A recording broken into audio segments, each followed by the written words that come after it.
नमस्कार विद्यार्थी मित्रांनो, आपण मुंबई उच्च न्यायालय जे भरती आहे तर या संदर्भाबद्दलचे इतिहासाचे प्रश्न आपण पाहतोय। याच्यामध्ये याच्या अगोदरचेही काही व्हिडिओ आपण पाहिलेले आहेत, तर म्हणजे बनवलेले आहेत, तर ते तुम्ही पाहू शकता।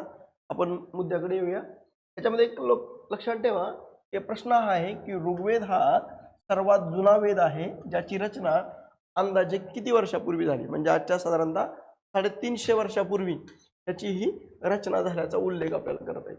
आता ऋग्वेदाच्या संदर्भाबद्दल जर बघितलं गेलं तर याचा कालखंड हा किती आहे, तर इसवी सन पूर्व म्हणजे 1500 ते 1200च्या कालखंडामध्ये आहे। म्हणजे हडप्पा संस्कृतीच्या नंतर उदयाला आलेली संस्कृती म्हणून आपल्याला याचा उल्लेख करता येईल। तो म्हणजे जगातली सर्वात जुनं साहित्य म्हणून ज्याचा उल्लेख केला जातो तो म्हणजे वैदिक कालखंड, ज्याच्यामधला ऋग्वेद म्हणून आपल्याला उल्लेख करता येईल। सर्वात महत्त्वाचं लक्षात ठेवा, या ऋग्वेदामध्ये देवतांची स्तुती आणि प्रार्थना ही त्यामध्ये आहे। नैसर्गिक शक्तीचं वर्णन त्याच्यामध्ये अग्नी, इंद्र, वरुण, सूर्य यांच्या संदर्भाबद्दलचं आहे। म्हणजे आर्यांच्या सुरुवातीच्या जीवनाचं वर्णन हे आपल्याला ऋग्वेदामध्ये आहे। जसं आपण याच्या अगोदर एकदा पाहिलं की आर्य हे बाहेरून आले आणि बाहेरून आल्यानंतरच्या काळामध्ये यांचं जे वस्ती स्थान आहे या सप्तसिंधू प्रदेशांमध्ये हे पहिल्यांदा राहिले। पुढे नंतरच्या काळामध्ये ज्यावेळेस तुम्ही विदित माधव नावाचा व्यक्ती आहे तर तो नंतरच्या कालखंडामध्ये म्हणजे जे शतपथ ब्राह्मण आहे या शतपथ ब्राह्मणांमध्ये तो विदित माधव हा अग्नीला प्रार्थना करतो आणि मग नंतर त्या पलीकडं ते गंगा नदी जी आहे म्हणजे त्यानंतर बिहार मधला जो भाग आहे तर त्या भागांपर्यंत जे नंतरच्या काळामध्ये पोहोचलं। या कथेवरून एक अन्वय अर्थ काय लावता येतो की शतपथ ब्राह्मणांच्या काळामध्ये म्हणजे नंतरच्या काही काळामध्ये नंतर हा विस्तार हा या भागांमध्ये झालाय।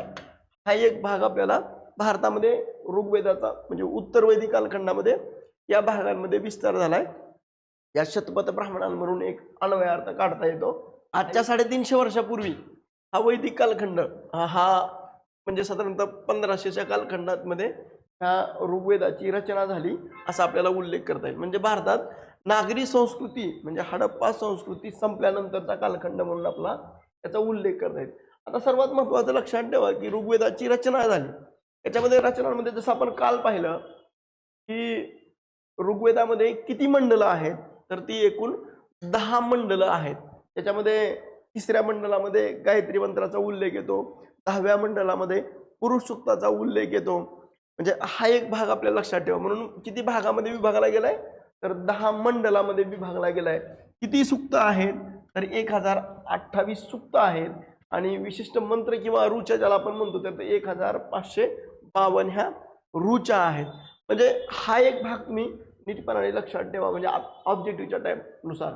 आता विनय पिटकाचं लिखाण कोणाच्या नेतृत्वाखाली झालं, म्हणजे यामध्ये जर बघितलं गेलं की गौतम बुद्ध, जामाली, उपाली आणि आनंद, त्याचं योग्य उत्तर आहे उपाली याच्या नेतृत्वाखाली झालं। आता लक्षात ठेवा की जे विनय पिटक आहे या विनय पिटक मधले जर बघितलं गेलं तर याचं संकलन जे आहे तर ते कुणी केलं होतं, तर ते उपाली यांच्या कालखंडामध्ये झाल्याचा उल्लेख आहे। साधारणतः जर बघितलं गेलं की बुद्धांच्या शिकवणीमध्ये ते भिक्षुक बनले आणि बौद्ध संघातील शिस्त आणि नियम याचे ते जाणकार होते आणि यानुसार पहिल्या बौद्ध संगतीत त्यांनी काय केलं होतं, विनय पिटकाचं वाचन हे उपालींनी केल्याचा उल्लेख आपल्याला करत आहे। म्हणजे जे त्रिपिटक आहे या त्रिपिटकांमध्ये हे विनय पिटक एक आहे। ह्या विनय पिटकांमध्ये जर बघितलं गेलं तर ह्या विनय पिटकामधल्या सगळ्यात महत्त्वाचा एक असा भाग आहे जो भिक्षू आणि भिक्षुणीच्या आचरणाच्या संबंधितला हा विनय पिटक। विनय म्हणजे ज्या अर्थाने की नियम बनवले गेलेले आहेत, भिक्षू आणि भिक्षुणीसाठीचे बनवलेले नियम म्हणजे संघात राहण्याचे नियम, दैनंदिन जीवनामध्ये जगण्याची किंवा वागण्याची जी रीत आहे तर त्या संबंधीचे नियम, चुका झाल्यामध्ये त्यानंतर प्रायश्चित्त घेण्याचे नियम असा आपल्याला उल्लेख करता येईल। आता ही जी त्रिपिटकं आहेत त्रिपिटकांमध्ये लक्षात ठेवा विनय पिटक, सुक्त पिटक आणि अभिधम्म पिटक आहे। आता हे कोणाच्या नेतृत्वाखाली वाचलं होतं, तर विनय पिटकाचं वाचन हे उपालींच्या नेतृत्वाखाली झालं, सुक्त पिटकांचं वाचन हे आनंदांच्या नेतृत्वाखाली झालं आणि अभिधम्म पिटकाचं मोगली पुत्र तिस्स। आणि त्याच्यानंतर विनय पिटक हे कशाशी संबंधित आहे, भिक्षू आणि भिक्षुणीच्या शिस्त आणि नियमांशी संबंधित आहे। सुक्त पिटकामध्ये काय आहे, तर गौतम बुद्धांचे असणारे उपदेश आहेत. आणि अभिधम्म पिटक हे जे आहे तर त्याच्यामध्ये काय तत्वज्ञान म्हणून आपल्याला त्याचा उल्लेख करता येईल. आता सगळ्यात महत्त्वाचं लक्षात ठेवा की गौतम बुद्ध हे बौद्ध धर्माचे संस्थापक आहेत. गौतम बुद्धांनी स्वतः ग्रंथ कोणता निर्माण केला नाही. त्यांचे उपदेश हे कसे होते, मौखिक होते. त्यांच्या निधनानंतर अर्थात महापरिनिर्वाणानंतर त्यांच्या शिष्यांनी एकत्र येऊन त्याचे उपदेश हे संकलित केले गेले. त्यालाच काय म्हटलं जातं, त्रिपिटक असा उल्लेख केला जातो. आता सगळ्यात महत्त्वाचं लक्षात ठेवा की आनंद जे आहेत हे गौतम बुद्धांचे आवडते शिष्य म्हणून त्यांचा उल्लेख करता येईल. आणि आनंद हे गौतम बुद्धांचे काय होते, चुलत भाऊ होते. त्यांनी गौतम बुद्धांच्या उपदेश शब्दशः हे लक्षात ठेवले आणि त्यांनी पहिल्या बौद्ध संगतीत त्यांच्या सुप्त पिटक जे सादर केलं, ज्यात बुद्धांच्या कथा आणि जी शिकवण आहे तर त्याचं संकलन करण्याची भूमिका घेतली गेली. त्याच्यानंतरच्या काळामध्ये जर बघितलं गेलं की पहिली बौद्ध संगीती जी भरली गेली, जी परिषद भरली गेली, तर त्यामध्ये लक्षात ठेवा की पहिली संगीती कुठं भरली होती, राजगृह, ज्याला आपण सप्तपर्णी गुफा म्हणून उल्लेख केला जातोय. याचा कालखंड आहे इसवी सन पूर्व 483 गौतम बुद्धांच्या महापरिनिर्वाणानंतरचा कालखंड. पहिल्या याचे अध्यक्ष कोण होते, तर ते महाकश्यप म्हणून त्यांचा उल्लेख करता येईल. संरक्षक राजा कोण होता, तर तो होता अजात शत्रू म्हणून आपल्याला उल्लेख करता येईल. आता पहिल्या याची जी भाषा जी आहे याच्यामध्ये एक गोष्ट लक्षात ठेवा की वैदिक साहित्य आहे. वैदिक साहित्याची भाषा ही संस्कृत आहे. ही विद्वानांची भाषा, उच्चवर्णीयांची भाषा म्हणून संस्कृत भाषेचा उल्लेख केला जातो.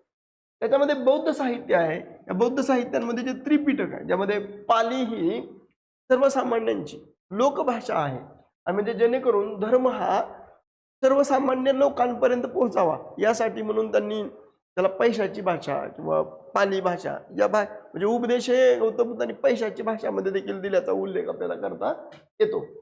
त्याच्यामध्ये लक्षात ठेवा की जे ऋग्वेद आहे, जो आता ऋग्वेदाच्या संदर्भामध्ये एक शॉर्टकट जर बघितलं गेलं तर 350 वर्ष म्हणजे 1500 वर्षापूर्वीचा जुना निसर्गपूजा, संस्कृत मंत्र, वैदिक संस्कृतीचा पाया म्हणून त्याचा उल्लेख केला जातो. विनयपिटकांमध्ये जर बघितलं गेलं याचं संकलन कुणी केलं, उपालींनी केलं. विषय आहे भिक्षूंचे नियम, भाषा ही पाली आणि बौद्ध संघाची शिस्त म्हणून याचा विनयपिटकाबद्दल उल्लेख करता येईल. याच्यामध्ये जर बघितलं गेलं तर याचा कालखंडामध्ये ऋग्वेद हा 350 वर्षापूर्वी, त्रिपिटक हे 2500 वर्षापूर्वी, स्मृती ग्रंथ हे 2000 वर्षापूर्वी. शेवटी याचं एक कन्क्लुजन जर बघितलं गेलं तर प्राचीन भारतीय इतिहास हा समृद्ध साहित्याचा वारसा आहे. ऋग्वेदापासून सुरू झालेल्या ज्ञानाचा प्रवास हा बौद्ध साहित्यातून लोकभाषेपर्यंत तो पोहोचला आणि या दोन्ही ऐतिहासिक टप्प्यांनी भारताची सांस्कृतिक जडणघडण केल्याचा उल्लेख आपल्याला त्यामध्ये करता येतो. आता नेक्स्ट क्वेश्चन आहे, महाजनपदाचे राज्यकर्ते नियमित कर वसूल करू लागले कारण भव्य किल्ले बांधण्यासाठी आणि मोठे सैन्य राखण्यासाठी. तर ह्याची दोन्हीही वाक्य ही काय आहेत, बरोबर आहेत. त्याचं कारण असं की याच्यामध्ये महाजनपद जे आहे त्यामध्ये प्राचीन भारतीय राज्यव्यवस्था आणि कर प्रणालीचा उदय हा महाजनपदाच्या कालखंडामध्ये झाला. दुसरं सगळ्यात महत्त्वाचं करवसुली. करवसुली कशासाठी करायची होती, तर किल्ले बांधणं आणि सैन्यांसाठी आर्थिक नियोजनासाठीचं एक महत्त्व म्हणून त्याचा उल्लेख आपल्याला करता येईल. आता हे महाजनपद ज्याला आपण 16 महाजनपद जी आहेत तर ते ही कधी उदयाला आली, तर इसवी सन पूर्व 6व्या शतकात 16 महाजनपदांचा उदय झाला आणि यावेळी लहान जनपदाची जागा ही मोठ्या जनपदांनी घेतली गेली. संघटित आणि शक्तिशाली राज्य ही त्या काळामध्ये उदयाला आली आणि राज्याचा विस्तार आणि प्रशासकीय गरजांमुळेच ही राजाला मोठ्या प्रमाणामध्ये आर्थिक गरज ही आवश्यक वाटायला लागल्याचा उल्लेख आपल्याला करता येईल. आता नियमित कर प्रणालीच्या सुरुवातीच्या संदर्भाबद्दल जर आपण बघितलं गेलं तर विशेषतः इसवी सन 600च्या म्हणजे इसवी सन पूर्व 6व्या शतकामध्ये ही आर्थिक क्रांती झाली. म्हणजे तुम्ही जर डी कोसंबी यांचं जे पुस्तक आहे प्राचीन भारताच्या संदर्भाबद्दलचं, इसवी सन पूर्व 6व्या शतकामध्ये एक आर्थिक क्रांती झाली अशा अर्थाने त्यांनी उल्लेख केला गेलाय. म्हणजे 6व्या शतकामध्ये काय झालं तर म्हणजे डी कोसंबीच्या म्हणण्यानुसार की आर्थिक परिवर्तन या अर्थाने झालं की पूर्वी वैदिक कालखंडामध्ये किंवा त्यानंतरच्या कालखंडामध्ये काही काळामध्ये पूर्वी नांगर हे लाकडी होते लाकडी नांगरानं जमीन ही खोल खणली जात नव्हती. परंतु 6व्या शतकामध्ये त्या बिहारचा जो भाग आहे तर त्या भागांमध्ये काय झालं होतं, म्हणजे लाकडी नांगराऐवजी आता लोखंडाचा शोध लागला आणि लोखंडाचा शोध लागल्यानंतर लोखंडी नांगर हे वापरायला लागले आणि ह्या लोखंडी नांगरानं जमीन ही खोल खणली गेली आणि ती अधिक उपजाऊ बनली गेली.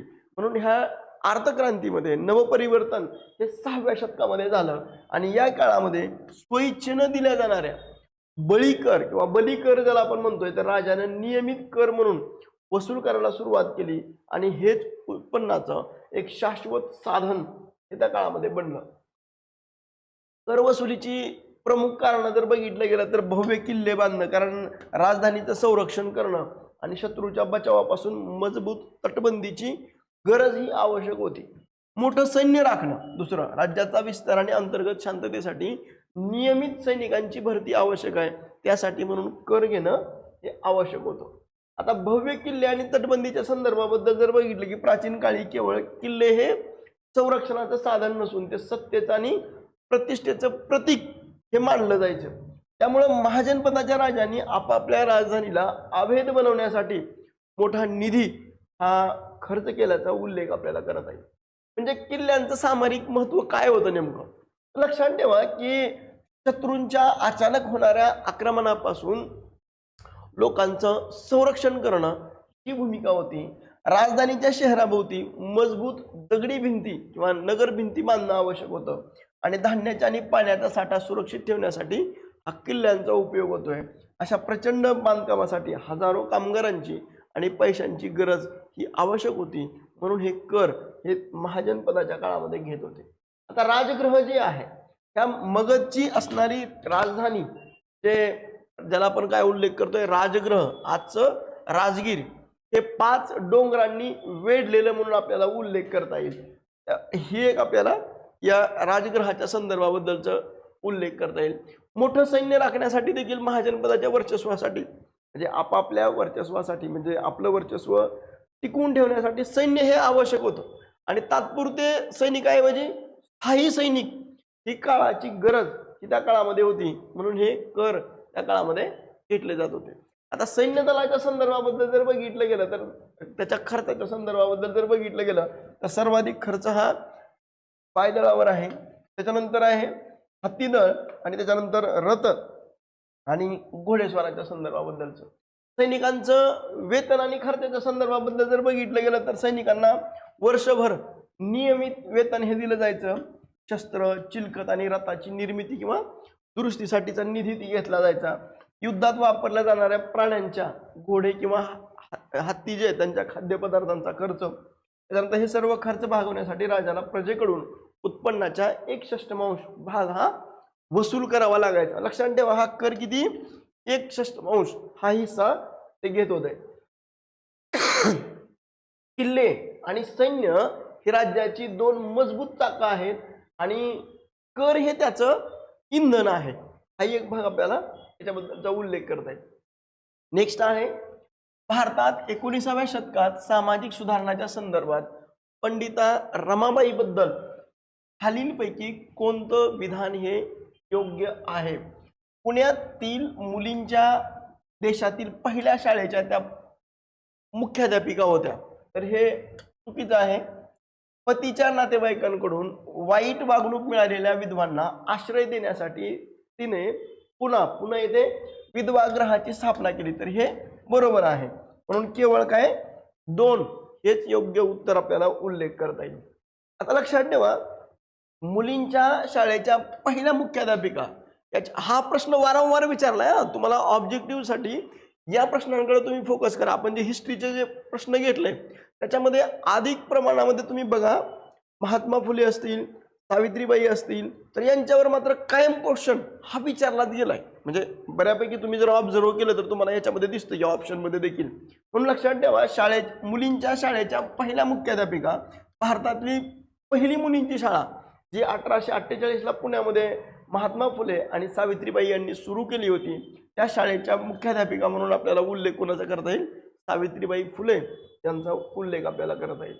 आता मुलींची जी पहिली शाळा आहे तर ती 1848ला अण्णासाहेब भिडे यांच्या वाड्यामध्ये पुणे या ठिकाणी ऐतिहासिक सुरुवात ही त्या काळामध्ये केली होती. याचं नेतृत्व महात्मा ज्योतिबा फुले आणि सावित्रीबाई फुले यांनी केलं. उद्देश हा केवळ एकच होता, स्त्रियांना गुलामगिरीतून मुक्त करणं आणि त्यांना ज्ञान देणं, हा उद्देश आपल्याला सांगता येईल. आता पंडिता रमाबाई जे आहेत, पंडिता रमाबाईंबद्दल जर बघितलं गेलं तर 19व्या शतकातल्या एक महान समाजसुधारक म्हणून त्यांचा उल्लेख करता येईल. संस्कृत भाषेतील त्यांच्या ज्ञानामुळं त्यांना बंगालमध्ये गेल्यानंतर त्यांना पंडिता किंवा सरस्वती ह्या पदवी ही त्या काळामधल्या तिथल्या बंगालमधल्या लोकांनी दिल्याचा उल्लेख आपल्याला करता येईल. त्यांनी संपूर्ण आयुष्य हे अनाथ, परित्यक्त्या आणि पीडित विधवा स्त्रियांसाठी म्हणून वेचल्याचा उल्लेख आपल्याला करता येईल. आता ज्या समाजात स्त्रियांचा सन्मान होतो तोच समाज प्रगत होऊ शकतो, अशी भूमिका ही पंडिता रमाबाईंनी घेतल्याचा उल्लेख आपल्याला करता येईल. आता विधवांच्या तत्कालीन समस्या संदर्भाबद्दल जर बघितलं गेलं तर विधवांना पतीच्या मृत्यूनंतर ही वाईट वागणूक मिळायची, त्यानंतर त्यांना घरातून बाहेर काढलं जायचं, त्यांचं दास्यत्व त्यांना करावं लागायचं, शिक्षणाचा कोणताही अधिकार हा त्या काळामधल्या विधवांना नव्हता. त्यामुळे या अत्याचारानं ग्रासलेल्या स्त्रियांना आश्रय देण्यासाठी पंडिता रमाबाईंनी एक प्रकारची काय केली, क्रांती घडवून आणण्याची भूमिकाही घेतली गेली. याच्यामध्ये जर बघितलं गेलं त्यांनी 1889च्या काळामध्ये पुण्यामध्ये असणारं जे शारदा सदन हे त्यांनी सुरू केलं. त्यामध्ये पंडिता रमाबाईंनी हे शारदा सदन विधवा गृहाची स्थापना केली. केवळ हे एक घर नाही तर त्या विधवांच्या आयुष्यातील एक आशेचा किरण म्हणून उल्लेख आपल्याला याच्याबद्दलचा करता येईल.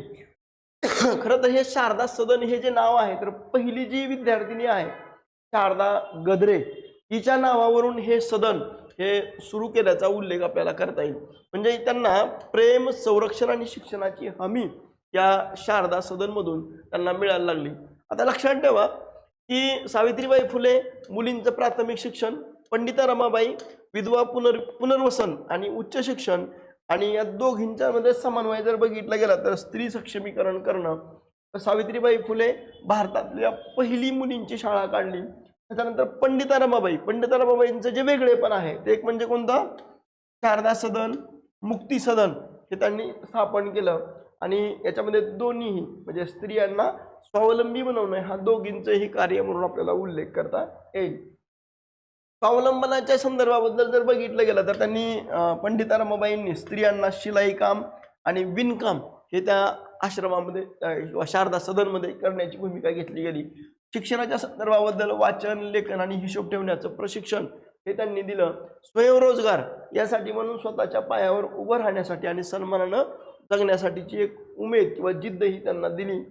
त्याच्यानंतर पंडिता रमाबाईंच्या वारसाबद्दल जर बघितलं की स्त्रियांच्या शिक्षणाची दारं ही अधिक रुंद करण्याची भूमिका घेतली गेली. समाजातील विधवांना मानवी हक्क मिळवून देण्यासाठीचा पंडिता रमाबाईंनी लढा दिला आणि स्त्री धर्म नीती नावाचं पुस्तक लिहिलं. त्याचबरोबर the high caste Hindu lady या नावाचं महत्त्वाचं पुस्तक देखील त्यांचा उल्लेख करता येईल. आजही त्यांचं कार्य स्त्रीमुक्ती चळवळीसाठीचं एक प्रेरणादायी कार्य म्हणून त्यांचा उल्लेख आपल्याला करता येईल. मला वाटतं की विद्यार्थी मित्रांनो, तुम्हाला जर हा व्हिडिओ आवडला तर तुम्ही लाईक करा, शेअर करा आणि सबस्क्राईब करायला विसरू नका. थँक्यू.